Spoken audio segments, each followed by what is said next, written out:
Hello, everyone. Hi, everyone. This is a just a quick slide to go through some of the basic techniques for revision. This is the process we're going to be doing for next week, pretty much. We're going to be revising our papers. We're going to be doing some bit of conferencing. And here's just after looking over some of the essays, I decided to just make this quick video, some quick pointers on some things to look out for when you're looking back at your essay. So for this, this is still ultimately a rough draft, but I would just, and this is kind of, I admit, a little bit persnickety, but this is sort of the general format of your paper. To be honest, I don't put too much emphasis on this, but it can be a bit jarring when you don't quite have just a title without a name such. So this is the general format you want to emulate or writing a college level essay. You have your name, you have professor, class you're taking, and the date. You then have a title, and then you just go into your introduction. It should be double spaced, Times New Roman, 12-point font. Um, so the more generic, really, the better in this case. Um, yeah. So you can just emulate this kind of format. That'd be great. It's not a huge deal, but it is a thing that's going to be expected of you as you go forward with other English classes at Auburn. So another thing you might want to look for in your essay is what I call so what principle, which is what makes your thesis matter to other people. So I saw, and this is not, and to be fair, like this is something that every paper has an issue with. In fact, I think even answering it, even then, you always want to try to approach this paper with this in mind.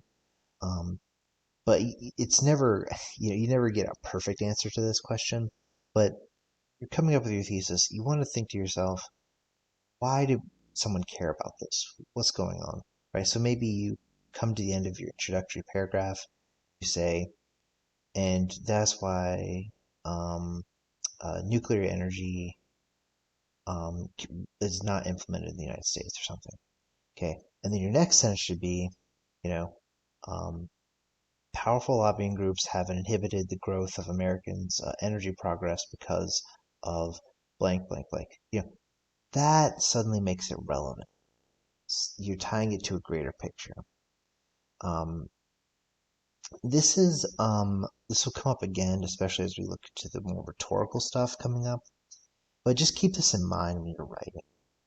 Just think, okay, why does this matter? What's going on?